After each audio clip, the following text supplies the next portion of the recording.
जय श्री कृष्ण, जय राधे राधे। राजा बलि की कथा। आज पूर्णमासी के दिन। श्री कृष्ण गोविंदाय नमो नमः। जय विष्णु भगवान की जय। राजा बलि बहुत दानी राजा थे और भगवान विष्णु के अनन्य भक्त थे। एक बार उन्होंने यज्ञ का आयोजन किया। इसी दौरान परीक्षा लेने के लिए भगवान विष्णु वामन अवतार लेकर के आए और दान में राजा बलि से 3 पैर भूमि देने के लिए कहा, लेकिन उन्होंने 2 पैर में ही पूरी पृथ्वी और आकाश को नाप लिया।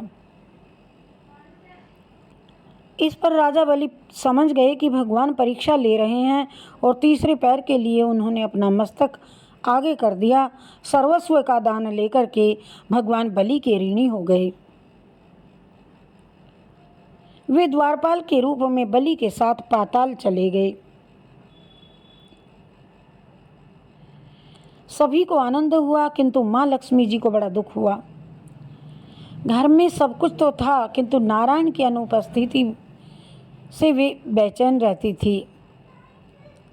नारद जी के परामर्श से उन्होंने ब्राह्मण पत्नी का रूप धारण किया और बलि के पास में पहुंच गई। माता लक्ष्मी अपने स्वामी को हाथ में लाठी लेकर के सामान्य चौकीदार की तरह पहरा देते देख चुकी थी और यह देख कर के वे बड़ी दुखी हुई। उन्होंने बलि राजा से कहा, जगत में ना तो मेरा कोई भाई है, ना कोई मेरी बहन है। मैं तुम्हारी धर्म बहन और तुम मेरे धर्म भ्राता। बलि को यह सुनकर के बड़ा आनंद हुआ। उन्होंने लक्ष्मी जी का वंदन किया और सावन मास आया। लक्ष्मी जी ने राखी के दिन राजा बलि से कहा, मैं आज तुम्हें राखी बांधूंगी। बलि राजा ने राखी बंधवा करके वंदन करते हुए लक्ष्मी जी से कहा कि आज मुझे तुम्हें कुछ तो देना ही चाहिए। जो भी चाहो सो मांग लो, आपके जो जी में आए सो ले लो, जरा भी संकोच नहीं रखना। लक्ष्मी जी बोली, मांगते हुए मुझे तो बड़ा संकोच हो रहा है। बलि राजा ने कहा, नहीं बहन, और जो तुम्हारे घर में ना हो वह भी मांग लो। लक्ष्मी जी बोली, वैसे तो मेरे घर में सब कुछ है, किंतु वह नहीं है जिसके लिए मैं सदैव बेचैन रहती हूँ। मुझे और कुछ नहीं चाहिए भैया, अपने इस द्वारपाल को ही मुझे दे दो, तुम इन्हें मुक्त कर दो। बलि राजा बोले,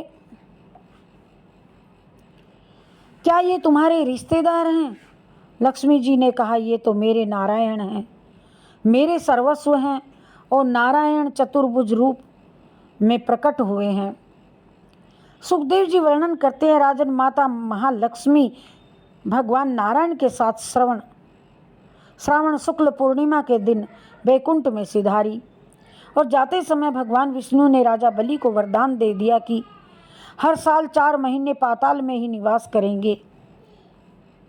ये 4 महीने चातुर्मास के रूप में जाने जाते हैं, जो देवशयनी एकादशी से लेकर के देव उठनी एकादशी तक होते हैं। बोलो जय श्री कृष्ण चंद्र भगवान की जय, विष्णु भगवान की जय।